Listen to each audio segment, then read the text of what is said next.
Olá pessoal, sejam bem-vindos a mais uma videoaula. O nosso assunto de hoje será membrana plasmática. Bom, o conceito é o seguinte: é a estrutura que delimita todas as células vivas, pessoal, tanto as procarióticas, como é o caso, por exemplo, das células bacterianas, como as células eucarióticas. É o caso, por exemplo, das células dos animais e dos vegetais. Além disso, ela estabelece a fronteira entre o meio intracelular, ou seja, o meio interno da célula, e o ambiente extracelular, ou seja, o meio externo à célula. Assim, nesse exemplo ilustrativo, nós temos uma célula procariótica típica de bactéria, tranquilo, onde nós podemos observar alguns componentes, como por exemplo aqui, olha, os ribossomos, tá? O material genético da bactéria, tá? O DNA, né? Ou o cromossomo bacteriano, né? Chamado de nucleóide, como vocês podem estar observando aqui, tudo bem? E delimitando todo esse ambiente interno, nós temos o que? A membrana plasmática, pessoal, tudo bem? Então, está presente aqui nas células dos organismos procariontes, ok? Aqui nessa invaginação da membrana plasmática, nós temos o que nós conhecemos como mesossomo, né? Que é uma invaginação típica da membrana plasmática para o interior do citoplasma, pessoal, tranquilo? Ele aparece em alguns tipos de bactérias, ok? Além disso, algumas células bacterianas, elas vão apresentar outras estruturas além da membrana plasmática para ajudar a delimitar, né, e também a proteger esse organismo, como é o caso aqui da parede celular. Tudo bem, pessoal? Nas células eucarióticas, nós podemos observar aqui que tanto em células dos animais quanto em células dos vegetais, nós temos a membrana plasmática aqui, ó, delimitando todo o conteúdo interno da célula, onde você vai ter, por exemplo, as organelas, tá? Como é o caso das mitocôndrias, e também do material genético sendo delimitado pela carioteca, formando o que nós conhecemos como o núcleo da célula. Ok, pessoal? Então, de um modo geral, a membrana plasmática ela é capaz de delimitar todo o interior da célula, mantendo assim um ambiente estável, equilibrado, para que as atividades metabólicas intracelulares possam ocorrer normalmente. Mas é importante ressaltar que a membrana plasmática ela não impede que a célula troque substâncias com o meio externo. Muito pelo contrário, a membrana plasmática ela consegue selecionar a entrada e a saída de substâncias do interior da célula para o meio externo e também do meio externo para o ambiente interno da célula. Dessa forma, podemos dizer que a membrana plasmática ela tem permeabilidade seletiva. Tranquilo, pessoal? A membrana plasmática ela foi melhor descrita na década de 70, tá? Onde surgiu um modelo chamado de mosaico fluido, que foi proposto por dois pesquisadores, o Senior e também o Nicholson. Isso na década de 70, pessoal. Eles estabeleceram que os lipídios, né, formam uma camada dupla e contínua na membrana plasmática, pessoal. Como vocês podem estar observando aqui, olha, uma bicamada lipídica, né? essa bicamada lipídica, né, de um tipo especial de lipídio, que são os fosfolipídios, tudo bem? Então, eles formam aí uma camada contínua. Então, você tem uma bicamada, porque você tem aqui a primeira camada, e aqui você tem a segunda camada. Vocês podem estar observando que a primeira camada e a segunda camada, tudo bem? E no meio dessa bicamada lipídica, nós temos o que? Moléculas de proteína. Nesse caso aqui, elas são representadas didaticamente na cor verde, tá, pessoal? Aqui, olha as moléculas de proteína. Essas moléculas de proteína, algumas conseguem, né, atravessar de um lado para o outro da bicamada lipídica. Algumas conseguem, outras não. Tudo bem, pessoal? Aqui eu tenho uma imagem no canto esquerdo do vídeo de vocês, onde vocês podem observar, né, um registro, né, microscópico da membrana plasmática. Olha. E aqui vocês observam que ela está delimitando, né, o meio intracelular, ok? Então aqui, se nós pudéssemos, né, aumentar essa imagem, nós poderíamos observar isso aqui, olha. Que o que está sendo lá mostrado nessa imagem microscópica seria didaticamente essa estrutura aqui, pessoal. Como vocês podem estar aqui observando, tudo bem? Além disso, a dupla camada de fosfolipídios, né, que são essas camadas aqui de lipídios, ela é uma camada fluida, tá? De consistência oleosa, tudo bem? Até porque nós sabemos que os lipídios têm essa natureza, né, oleosa. E as proteínas mudam de posição continuamente. Assim, essas proteínas que estão aqui na bicamada lipídica, elas podem o quê? Se deslocar, né? Mudar de posição, tudo bem?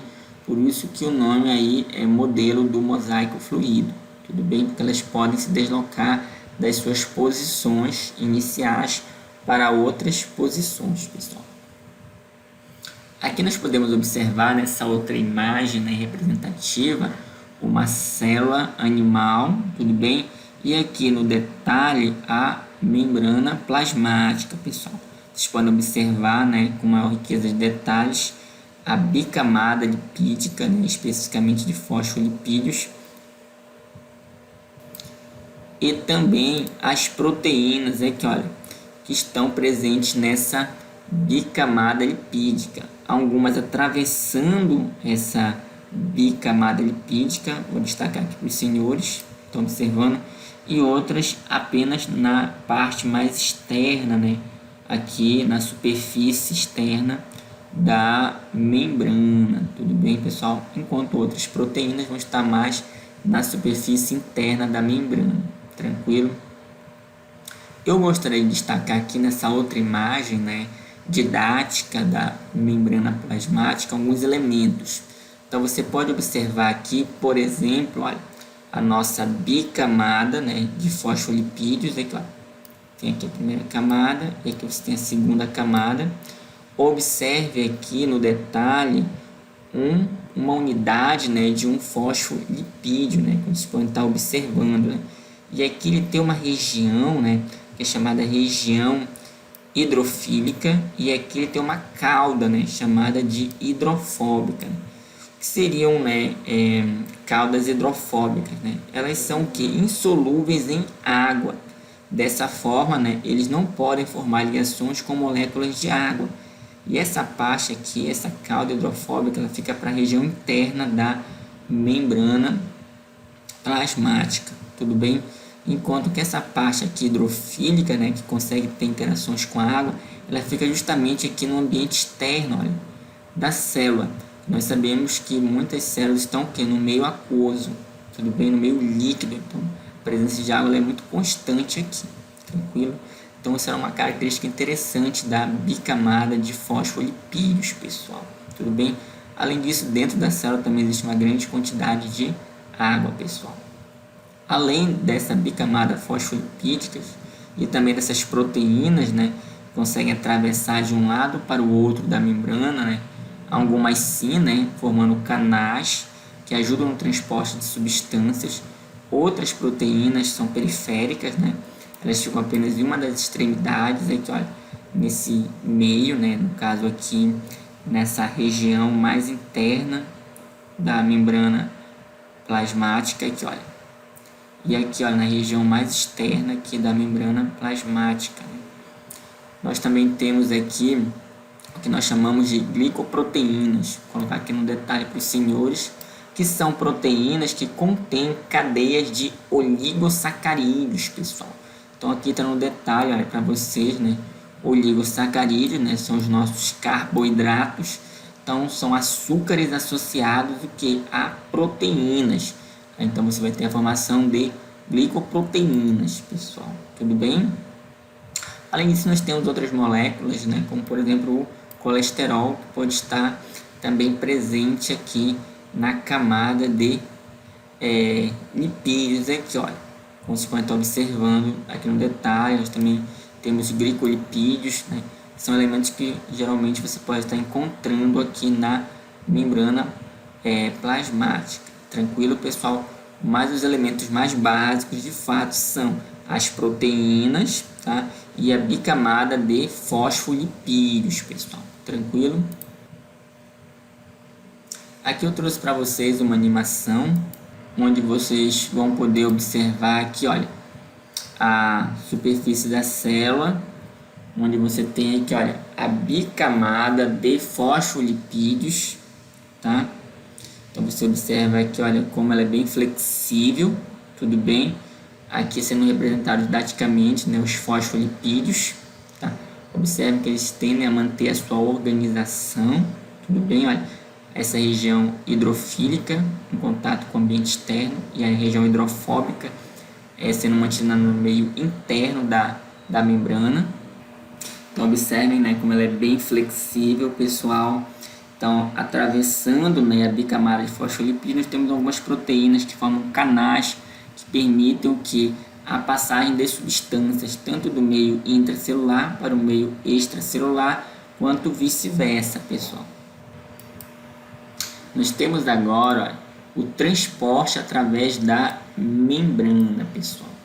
Então, nós temos o seguinte, né, que o transporte nada mais é do que processos de troca entre a célula e o meio externo. Porque a célula, ela é uma unidade viva, pessoal. Então, ela precisa se comunicar com o meio externo. Ela precisa trocar substâncias com o meio externo. Ou seja, ela precisa, por exemplo, de nutrientes que estão presentes no meio externo, que eles precisam entrar na célula. Da mesma forma como produtos do metabolismo celular precisam sair de dentro da célula para o meio externo. Então é necessário que a célula faça o que? Trocas, né? Realize um transporte através da membrana, pessoal. Então nós temos aqui as seguintes categorias. Transporte passivo é um tipo de transporte que ocorre sem gasto de energia. Ou seja, as substâncias elas podem entrar ou sair da célula sem que a célula gaste energia para promover esse transporte. Além disso, nós também temos o transporte ativo, que é um transporte que ele ocorre com gasto de energia. Ou seja, a célula precisa gastar energia para que esse processo ele possa acontecer, pessoal. E também nós temos o transporte em bloco, né? Ele ocorre quando vesículas são utilizadas para a entrada e também para a saída de partículas. Isso porque essas partículas elas são geralmente muito grandes e de outra maneira seria difícil o seu transporte através da membrana, pessoal. Dessa forma é necessária a formação das famosas vesículas que vão possibilitar a entrada e a saída de determinadas substâncias, tudo bem? Então, você pode ter o transporte, né, em bloco, que vai possibilitar a saída dessas partículas grandes, tudo bem? E também, né, nós temos a eliminação de substâncias que a célula produz, tá, para o meio externo. Agora vamos analisar mais atentamente cada um desses processos. Transporte passivo. Um exemplo de transporte passivo é chamado difusão simples.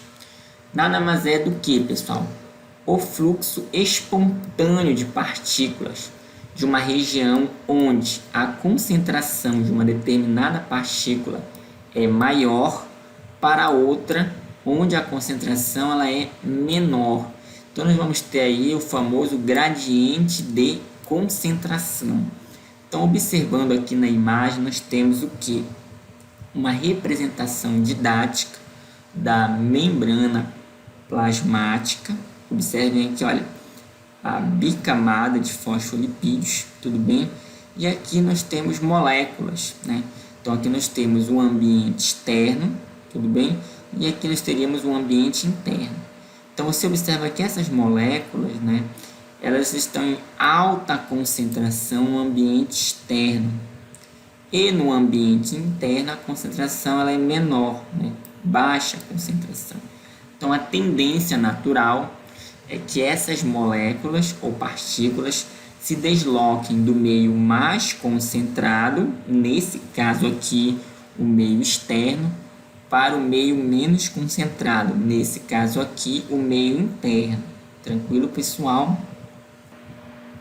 As moléculas pequenas, pessoal, no caso as apolares, né, que não apresentam aí um polo positivo e um polo negativo, né, com essas distribuições desiguais de carga, como é o caso, por exemplo, do oxigênio, né? A molécula de oxigênio ela é formada por 2 átomos de oxigênio. Assim você não tem uma distribuição desigual dos elétrons, tudo bem? Então ela é uma molécula apolar, tranquilo, pessoal? E também aqui nós temos o CO2, né, o gás carbônico, ok? Que possui uma distribuição também mais uniforme das cargas elétricas, tranquilo? Facilmente, né, esses gases dissolvem-se em bicamadas lipídicas, pessoal, e portanto difundem-se rapidamente através delas. Então aqui na imagem vocês podem observar, por exemplo, né, uma bicamada lipídica, ok? Aqui você tem o meio extracelular e aqui você tem o meio intracelular, tranquilo? Aqui no exemplo nós temos o oxigênio, né? Então você tem uma quantidade maior de oxigênio fora da célula e uma quantidade menor dentro da célula. Por isso ocorre a difusão simples, ou seja, o oxigênio ele se desloca a favor do seu gradiente de concentração, tudo bem? E por ser uma molécula apolar, ele consegue passar com facilidade pela bicamada lipídica, tranquilo? Observe que ele não precisa de uma proteína que ajude ele no transporte. Ele consegue simplesmente atravessar a bicamada lipídica, tudo bem? Então esse é um caso de difusão simples, pessoal. No caso da difusão facilitada, o que nós temos é a passagem de substâncias de um meio mais concentrado para um meio menos concentrado. É semelhante ao que nós vimos no slide anterior, né? Só que dessa vez conta com o auxílio de uma proteína, tá? Essa proteína pode ser uma proteína que forma um canal ou pode ser uma proteína transportadora, pessoal. Então nós observamos aqui a bicamada de fosfolipídios, tudo bem? E aqui nós temos uma proteína, nesse caso aqui uma proteína de canal, tudo bem?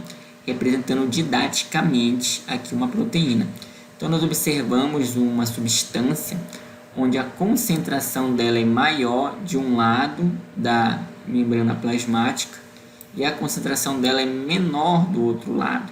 Então a tendência natural é ocorrer o que? O deslocamento dessa substância do meio mais concentrado para o meio menos concentrado, ok? Só que isso é facilitado pela ajuda de uma proteína que promove esse transporte. Então aqui no lado, né, no canto direito do vídeo de vocês, nós podemos observar uma animação, né, mostrando aqui a passagem de substâncias de um meio mais concentrado para o meio menos concentrado, com a ajuda de uma proteína, tranquilo? Nesse caso aqui uma proteína de canal, funciona como um canal que promove aqui a passagem dessa substância, dessa molécula, pessoal, ok?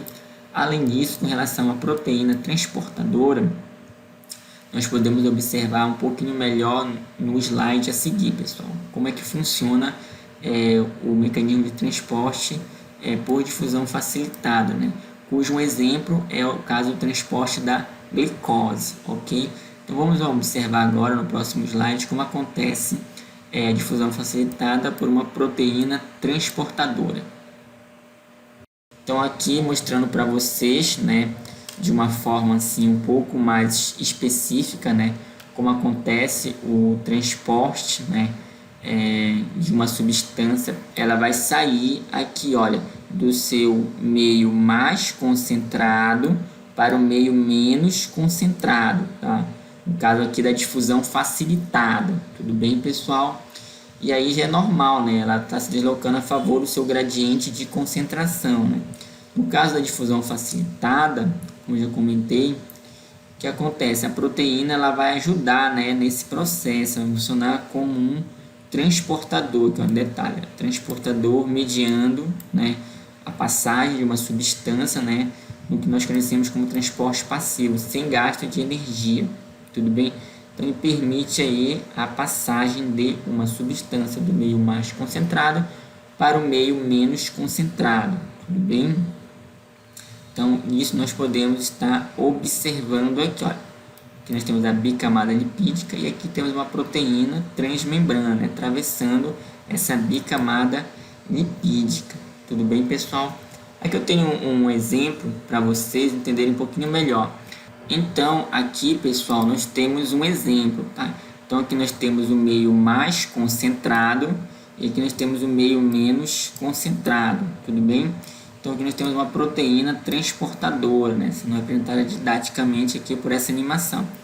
Então, ela pegaria, por exemplo, uma substância desse meio mais concentrado, né, que já tenderia a passar normalmente para o meio menos concentrado, né, a favor do seu gradiente de concentração.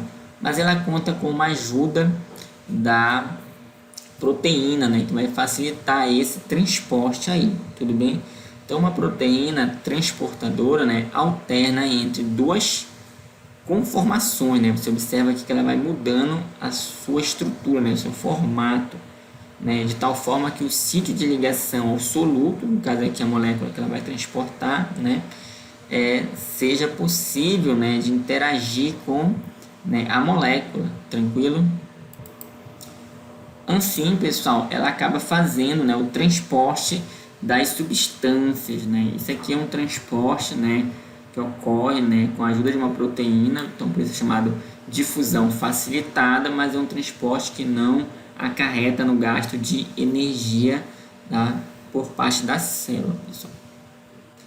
Então vamos ver um outro caso aqui especial de transporte, né, de substância, chamado de osmose. O que é osmose? É a passagem do solvente, no caso aqui a água pura, pela membrana semipermeável, pessoal. Então esse processo ocorre da solução mais diluída, nós chamamos de hipotônica, para a mais concentrada, chamada de hipertônica. Então vamos observar aqui no exemplo para podermos compreender melhor. Então se nós temos um experimento aqui, né, um recipiente em que nós temos aqui uma membrana semipermeável para representar didaticamente a membrana plasmática, então nós temos a água que, olha, observe que o nível da água é o mesmo em ambos os lados dessa membrana aqui, pessoal. Só que a diferença é na concentração de soluto, né? No caso aqui, glicose, ok? Então, você tem uma concentração de glicose de um lado, tá? Que é diferente do outro. Nesse caso aqui, desse lado, pessoal, você observa que você tem uma concentração menor de moléculas de glicose. E aqui você tem uma concentração maior de moléculas de glicose, ok? A molécula de glicose, ela representa o nosso soluto, tranquilo? Então, qual é a tendência natural da água? Ela se deslocar do meio desconcentrado, ou seja, desse lado aqui do recipiente, né, que tem menos açúcar, para o lado onde você tem uma concentração maior de soluto, né? O meio mais concentrado, chamado meio hipertônico. Tá? Então, observe aqui o que acontece, né? Como é mostrado aqui pela seta, né? Então, você observa que a água ela se desloca desse lado aqui do recipiente, podemos dizer que seria o lado direito. Então, ela se desloca para o lado esquerdo do recipiente. Por que ela se desloca para o lado esquerdo? Porque o lado esquerdo tem mais açúcar, tem mais glicose, né, que é o nosso soluto. Então, ela se desloca, né, justamente, né, em função dessa diferença na concentração de solutos, pessoal. Então, observe aqui o transporte da água ocorrendo devido a essa diferença na concentração de solutos. Observe que o soluto ele não atravessa a membrana semipermeável, tá, pessoal? É somente a água que faz esse transporte aqui, ok? Então, vamos observar aqui nessa animação um pouco melhor como esse processo acontece, pessoal. Tá? Então, você tem aqui o seguinte, tá? Você tem aqui, olha, uma membrana, tá? Semipermeável que não permite a passagem do soluto, no caso aqui é sacarose, mas ela permite a passagem das moléculas de água. Observem aqui, olha. Então, ela se desloca, né? Em função dessa diferença na concentração de soluto. Ela vai para o meio que tem maior concentração de soluto, que é o meio hipertônico, tudo bem? Então, ela se desloca aqui desse meio hipotônico e vai em direção ao meio hipertônico, pessoal. A osmose em célula animal, pessoal. Então, nós temos aqui qual seria o efeito da osmose, ou seja, desse transporte de água do meio hipotônico para o meio hipertônico em células animais, né, células de seres vivos. Por exemplo, no caso de uma hemácia, né, que é uma célula do sangue, o que nós temos? Quando a hemácia está no meio isotônico, onde a concentração de soluto ela é equilibrada tanto fora quanto dentro da célula, o que acontece? A água lá entra, mas também ela sai da célula de forma equilibrada. Quando uma célula animal ela está em um meio hipotônico, o que acontece? O meio hipotônico é aquele meio que está circundando a célula, em que a concentração de solutos ela é muito baixa. E dentro da célula, a concentração de solutos ela é mais alta, né? Até porque a célula possui muitas substâncias químicas dentro dela. Então, a tendência natural é que a água entre na célula. Tudo bem, pessoal? Por outro lado, quando você tem aqui uma célula que ela está em um meio hipertônico, é o contrário, né? Você tem um ambiente, né, fora da célula que tem muitos solutos, então a tendência é a água sair de dentro da célula, a célula acaba murchando. Então, recapitulando aqui, no caso de um meio isotônico, você tem que a célula está em uma condição de equilíbrio, tá? Tanto com relação à entrada quanto com relação à saída de água. Já no meio hipotônico, o que acontece? A célula ganha muita água, tá? Então, ela sofre um fenômeno chamado de turgência, né? E pode até mesmo romper, como é o caso que aconteceu aqui, tá? Nesse caso, como esse rompimento ocorre em uma hemácia, esse fenômeno é chamado de hemólise, tudo bem? Mas, no modo geral, para as outras células, nós chamamos simplesmente de lise, ou seja, a célula sofre uma lesão e ela se rompe, né? Devido, no caso aqui, à entrada em excesso de água, ok? E, por outro lado, né, recapitulando aqui, quando a célula está em meio hipertônico, quando ela perde muita água, o que acontece? Ela murcha. Isso é chamado de plasmólise, pessoal. Tranquilo? Tá? Isso também não é saudável para a célula. Ela pode até mesmo morrer se ela sofrer uma desidratação muito forte. Então, aí vem a questão, né? Por que salgar a carne, né? Então, é muito comum em algumas regiões brasileiras, onde nós não temos, por exemplo, né, condições de colocar os alimentos, como é o caso da carne de peixe, carne bovina, em um ambiente refrigerado, esses alimentos serem salgados, tá? Isso ajuda a conservar esses alimentos. Agora, por que salgar a carne, pessoal? A questão, ela se torna mais fácil de ser compreendida quando você já estudou a osmose. Então, nós sabemos que as células, elas formam os tecidos, tudo bem? Tá? E aqui nós observamos nessa carne salgada, aqui no caso de peixe, né? Aqui nós temos o tecido muscular. Então, o que acontece? Né? Os tecidos, por serem formados por células, essas células elas têm água, tranquilo? Isso é uma coisa normal. Só que essa carne aqui, ela pode ser atacada por micro-organismos, como o caso de fungos e bactérias. E esses fungos e essas bactérias, né, que podem causar a decomposição dos alimentos, eles também, né, são formados por células, eles também possuem água no interior dessas células. Tá? Então, quando você salga a carne, né, o sal de cozinha, né, o cloreto de sódio, ele é um soluto. Então, o que acontece? Nós observamos que esse sal, né, soluto, ele acaba o quê? Removendo a água presente aonde? No interior das células, tá? Como é o caso, por exemplo, das células bacterianas e das células dos fungos, né? Então, a água desses organismos que causam decomposição, né, que está presente no interior das células desse organismo, começa a desidratar. Então, com isso, esses organismos têm dificuldade em realizar as suas atividades normais, como, por exemplo, a decomposição do alimento. Então, por isso que o alimento tende a ficar mais conservado na presença de sais, tudo bem? Na presença aí do sal de cozinha, né, que você usa aí para salgar o alimento. Então, observe uma coisa bem interessante com relação a uma utilidade prática, né, do conhecimento, né, científico aí para ajudar aí na conservação, por exemplo, aí dos alimentos, pessoal. Em relação ao transporte ativo. Então, o transporte ativo é o transporte que move solutos, né, carregados, no caso íons, tudo bem? O que são íons? São átomos que ganharam ou perderam elétrons, pessoal, ok? Contra seus gradientes eletroquímicos, pessoal. Então, veja bem, o gradiente eletroquímico refere-se às propriedades elétricas e químicas que ocorrem através das membranas. Então, nós estamos falando hoje sobre membrana plasmática. Então, você observa aqui o esquema didático da membrana plasmática, tudo bem? Aqui você tem, olha, o meio extracelular e aqui você tem o meio intracelular, tá? E o que acontece? Você tem que levar em consideração o seguinte, né?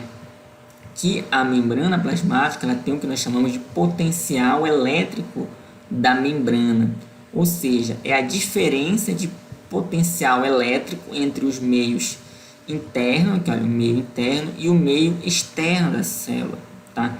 Então, por exemplo, os neurônios, né, que são um tipo de célula aí do sistema nervoso, eles têm um potencial de membrana, olha, negativo, aqui, olha, estou representando aqui, olha, potencial negativo dentro da célula e fora da célula, esse potencial de membrana ele é positivo aqui, olha. Tá vendo os sinaizinhos de mais representando aqui, olha, um ambiente, né, com potencial de membrana aqui, olha, externo com cargas positivas e aqui internamente cargas negativas, pessoal. Então, o que acontece? Quando nós pensamos no deslocamento dos íons, né, que são elementos químicos com carga, o que acontece? Esses íons eles vão se deslocar, né, naturalmente a favor do seu gradiente de concentração, mas também é importante levar em consideração o potencial elétrico da membrana. Então, por exemplo, aqui, olha, no caso do íon sódio, né, o íon sódio ele tem carga positiva, ou seja, ele perdeu elétron, né, perdeu um elétron, né, ficou com excesso de cargas positivas, no caso prótons. O que acontece? Fora da célula, né, fora da célula existe uma grande quantidade de sódio, tudo bem? E dentro da célula você tem uma quantidade menor de sódio, tá vendo aqui, olha, o sódio dentro da célula, sendo representado aqui por essas esferas escuras. Então a quantidade é menor. Qual seria a tendência natural do sódio? Ele se deslocar o quê? A favor do seu gradiente de concentração, tudo bem? Nesse caso aqui, o elemento químico sódio, ele se deslocaria, olha, do meio extracelular para o meio intracelular, né? Tá? Essa seria a tendência normal, tá? Só que o que acontece? A célula, através, né, de algumas proteínas, né, elas bombeiam o que é o sódio do meio interno, onde você já tem pouco sódio, para o meio externo, onde você já tem muito sódio, tudo bem? Então, o sódio, por ele se deslocar contra o seu gradiente de concentração, a célula acaba gastando energia. Então, aqui sendo representado na forma de ATP. Nós temos que uma enzima ela faz a hidrólise da molécula ATP para obter energia e promover o deslocamento do sódio, né, contra o seu gradiente químico, tá? E onde é que entra a parte do gradiente elétrico? É porque o sódio ele tem carga positiva. Fora da célula você já tem, olha, um excesso de cargas positivas. Então o sódio está se deslocando contra o seu gradiente elétrico. Lembre-se que cargas com o mesmo sinal, né, cargas positivas, elas tendem a sofrer uma espécie de repulsão, né? Elas são repelidas por outras cargas positivas, né? Cargas de mesmo sinal se repelem. Então observe que o sódio ele é deslocado contra o seu gradiente químico, né? Porque já tem muito elemento químico sódio fora da célula, contra o seu gradiente elétrico, né? Porque ele tem carga positiva, ele vai para o ambiente externo, que também está cheio de cargas positivas. Então aqui você tem um gradiente eletroquímico, né? Quando nós levamos em consideração tanto, né, a parte química, tanto os elementos químicos, né, quanto a parte elétrica, né, que também está envolvida nesse processo. Então você tem um conjunto, né, um gradiente eletroquímico, tá? Quando nós levamos em consideração tanto a concentração química da substância, quanto também a questão elétrica que está envolvida aí pelo fato de termos o que? Um potencial de membrana, né, presente aqui nas nossas células, pessoal. Tranquilo? Então, continuando aqui, né, em relação ao transporte ativo, tá? Então, nós temos que proteínas, né, elas medeiam esse transporte, então por isso que ocorre que é um gasto de energia, né? Nós temos, por exemplo, aqui, né, uma proteína chamada ATPase de sódio e potássio. Por que ATPase? Porque ela promove o que? A hidrólise da molécula de ATP em uma molécula de ADP. O ATP é o trifosfato de adenosina e o ADP é o difosfato de adenosina, tá? E ocorre a formação aqui de um fosfato inorgânico. Então essa hidrólise, nessa quebra do ATP, fornece energia, que é utilizada para a atividade dessa enzima, né? Fazer o que? O deslocamento do sódio do meio interno, onde você já tem pouco sódio, para o meio externo, tá? Observe que o sódio, olha, ele já está em grande quantidade do lado de fora da célula, tá? E dentro da célula você tem pouco sódio. A tendência natural seria o sódio entrar na célula, tá? Tanto pelo fato da concentração dele ser menor dentro da célula, quanto pela questão também elétrica, né? Porque o potencial de membrana aqui, olha, fora da célula já é positivo e dentro ele é negativo. Então a carga positiva ela seria o que? Deslocada para onde você tem cargas negativas. Então o sódio, em teoria, ele estaria se deslocando, né, a favor do seu gradiente eletroquímico, pessoal. A tendência natural seria essa. Então, quando em algumas condições especiais a célula permite a entrada do sódio, o sódio ele entra em grande quantidade dentro da célula, pessoal. Tudo bem? Porque se desloca a favor do seu gradiente eletroquímico. Mas, no geral, para a célula colocar o sódio para fora da célula, né, para o meio externo, através, por exemplo, de enzimas, ela gasta energia, como é esse caso aqui. Em contrapartida, nós temos um outro íon, né, que é o íon potássio. O íon potássio, o que acontece? Dentro da célula, você já tem uma grande quantidade do íon potássio. E fora da célula, você tem uma quantidade menor do íon potássio. Então, qual é a tendência natural? O íon potássio se deslocar do meio mais concentrado para o meio menos concentrado, né? Pelo menos em termos químicos aí, tudo bem? Só que em termos elétricos, o potássio, tá? Ele também tem carga positiva, ok? Dessa forma, como o potássio tem carga positiva, caso se desloque para o ambiente externo é que tem a predominância de cargas positivas. Então, ele estaria indo contra o seu gradiente elétrico, né? Então, é por isso que, caso o potássio encontre condições favoráveis de se deslocar, né, pela membrana plasmática, ele até pode se deslocar para fora da célula. Só que aí a intensidade desse fluxo de íons potássio é menor, quando você compara com a intensidade do fluxo do íon sódio, que seria maior para dentro da célula. É por isso que essas setas aqui, olha, elas são mais largas, indicam uma capacidade maior do sódio entrar na célula e uma capacidade menor, né, ou seja, um fluxo menor do potássio sair da célula. Ele vai sair, mas é num fluxo menor, pessoal, porque aí ele vai estar indo contra o seu gradiente elétrico, né, embora esteja indo a favor do seu gradiente químico, tá? tudo bem? Então, nós temos que a resultante dessas forças, né, nosso gradiente eletroquímico, ele é menor para o potássio, mas ele existe, mas ele é menor para o potássio, tudo bem? Então, a tendência natural seria o potássio realmente sair, ok?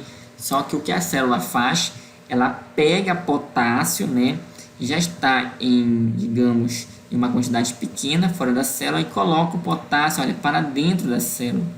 É isso que você pode observar aqui nessa setinha. Olha. O potássio ele entra na célula contra o seu gradiente eletroquímico aqui, olha, a tendência do potássio era sair, mas ele está entrando. Então, como o potássio está sendo deslocado contra o seu gradiente eletroquímico, né, com a ação aqui de uma enzima, então você tem aí o gasto de energia também, pessoal. Então, aqui é o caso do transporte ativo, né, um transporte que ocorre com gasto de energia.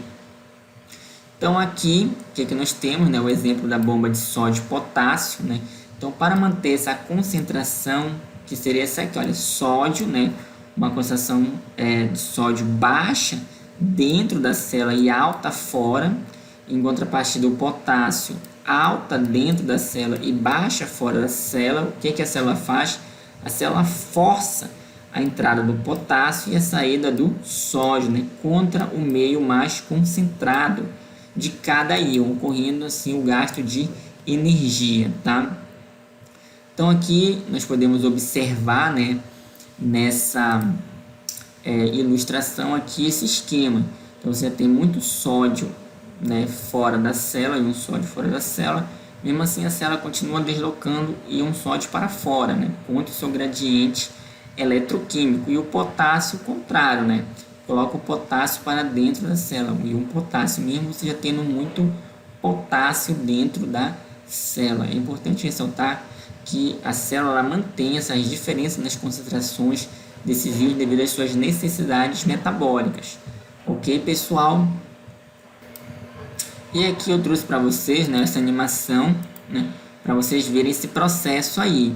Então, o que você tem aqui? Olha, você tem que a ATPase, né, de sódio e potássio, né, essa enzima, o que ela faz? Ela desloca, né, o sódio para o ambiente externo da célula, né, com gasto de energia. Olha, o sódio ele sai para fora da célula, estou observando aí, ele sai para fora da célula. Em contrapartida, né, o potássio ele entra para dentro da célula, mesmo já tendo aqui, olha, muito potássio dentro da célula, tá? Então esses íons acabam se deslocando contra o seu gradiente eletroquímico. Então, um processo que ocorre com gasto de energia, pessoal. Tranquilo? Transporte em bloco, né? Então, esse é um caso bem interessante, né? Ele representa a entrada ou saída de macromoléculas ou partículas maiores por meio de vesículas, pessoal. Além disso, esse processo consome energia, uma vez que envolve a produção de mais membrana plasmática e movimentos do citoesqueleto, né? Tudo bem? Então, existem dois tipos. Endocitose, né? É o transporte de partículas, né, ou macromoléculas do meio extracelular para o meio intracelular. Por isso esse prefixo endo, né? Endo, aqui ó, endo, que é para dentro, pessoal, aqui, ó, endo, né? Tá? Endocitose, né? Então endo é para dentro, tudo bem? Então há dois tipos, tudo bem, de endocitose, tá? Um deles é chamado de fagocitose, né? A célula ela vai o que? Ela vai englobar partículas sólidas, são partículas grandes, tudo bem? Emitindo o que? Olha, pseudópodes, né? Que englobam, né? Formando um vacúolo alimentar chamado de fagossomo, pessoal. Então, os exemplos típicos que nós temos, por exemplo, são amebas, tá? A ameba é um tipo de protozoário, né? Em seres humanos, alguns tipos de amebas podem causar doenças, tudo bem? Então, nós temos aqui, olha, a ameba, né? Ela emite aqui, olha, pseudópodes e pode o que? Fagocitar, né? Ela pode o que? Entre aspas, comer outro protozoário aqui, olha, protozoário aqui, olha, sofrendo o processo de fagocitose, né? Olha, sendo consumido aqui por um outro protozoário, aqui, olha, esse exemplo aqui, olha. Então, aqui temos a imagem, né? Didática, que nós temos uma foto de microscópio eletrônico, onde observamos um protozoário se alimentando de outro protozoário, tudo bem? Isso aí é um processo conhecido como fagocitose, né? Um exemplo é o que acontece com os protozoários, tá? No corpo humano, nós também temos algumas células de defesa que realizam o processo de fagocitose, pessoal. Então, aqui eu trouxe para vocês uma animação, tudo bem? Então, aqui, olha, nessa animação, nós podemos observar que, olha, um protozoário, né? E aqui tem um outro protozoário. Esse outro protozoário maior, ele tem, olha, esses pseudópodes, né? São essas extensões aqui do citoplasma, né? Desse protozoário. Então, ele vai o quê? Tentar, olha, fagocitar, né? Ele vai tentar incorporar esse outro protozoário como alimento, né? E esse protozoário aqui, olha, ele tá brincando, né? Com coisa séria, olha. Agora não consegue mais sair, tá preso, olha. Tá preso.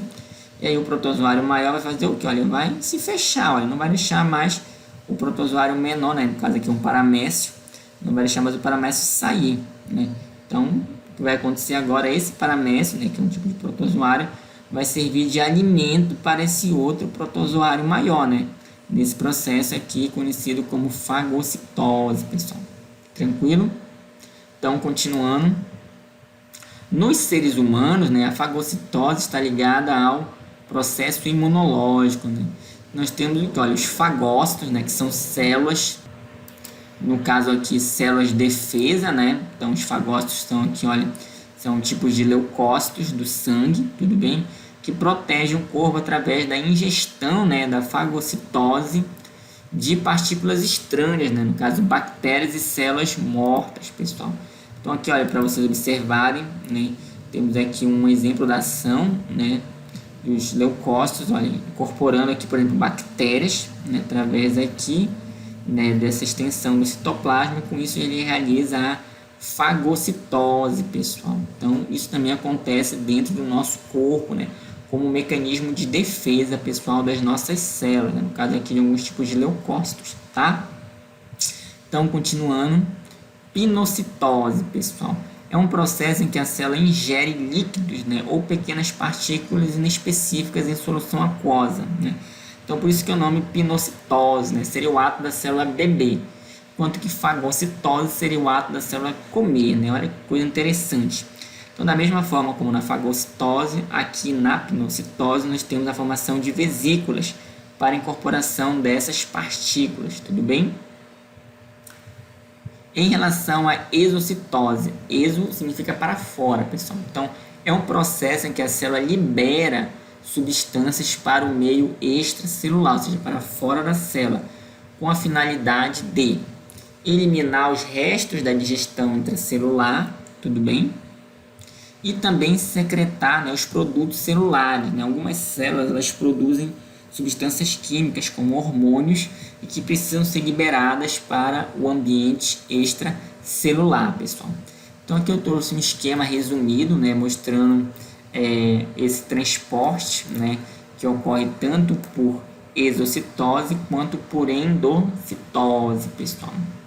Então nós temos aqui no caso da exocitose, né, a célula que ela elimina, né, ela promove a saída de substâncias de dentro dela, né, através de vesículas, né, que ela forma em estruturas específicas dentro da célula, como é o caso do complexo de Golgi. E aí essas vesículas se fundem aqui com a membrana plasmática, tudo bem? E aí as substâncias dentro dessas vesículas vão para o meio externo da célula. A endocitose é um processo oposto, né? Substâncias do meio externo, elas entram na célula, tá? Então, a entrada de substâncias para a célula, tudo bem? É a endocitose. Dentro da endocitose, só revisando, nós temos a pinocitose e a fagocitose. Na pinocitose, nós temos a entrada de substâncias em solução, pessoal, aqui, ó, para dentro da célula. Imagine aqui um ambiente externo e aqui um ambiente interno, pessoal. Mas aqui você tem a formação de vesículas também. Na fagocitose, entrada de substâncias rodeadas por pseudópodes, tá? Substâncias, digamos, sólidas, tudo bem? Então, elas vão entrar aqui no interior da célula. Nós ainda vamos ter aqui, olha, os pseudópodes, como nós vimos ali no caso dos protozoários, né? No caso ali da ameba, como nós vimos, e também no caso lá do leucócito, tá? Eles realizam aqui a fagocitose através dos pseudópodes, né? Que são essas projeções aqui do citoplasma da célula, tudo bem? E também, naturalmente, com uma projeção da própria membrana plasmática, pessoal. Então, resumidamente, a endocitose, entrada de substâncias, e a exocitose, a saída de substâncias da célula, pessoal. Aqui eu trouxe para vocês uma animação, para vocês poderem observar esses dois fenômenos, exocitose e endocitose, tá? Então, por exemplo, quando a célula ela produz substâncias, né, como o caso de hormônios, é o caso, por exemplo, da insulina, que é um hormônio de natureza proteica, produzida por algumas células do pâncreas, né? Então, essas substâncias, elas são produzidas e elas precisam sair da célula. No caso da insulina, né, ela vai para uma outra estrutura, né, chamada complexo de Golgi, tá? E ela vai sofrer um processamento, onde ela vai ser envolvida por uma vesícula, e aí com essa vesícula ela vai poder o que? Ser liberada para fora da célula, pessoal. Aqui, olha, imagine aqui a insulina saindo para fora da célula, né? E aqui, olha, a vesícula contendo uma substância, ela vai, ó, se fundir com a membrana plasmática e liberar a substância para fora da célula. Pode ser um hormônio, por exemplo. O contrário também acontece, no caso da endocitose, substâncias do meio externo podem entrar na célula, né, através da formação aqui de vesículas, pessoal. Tranquilo? Por isso que é chamado transporte em bloco. Tudo bem? Então eu gostaria de agradecer a atenção de vocês na nossa aula de hoje.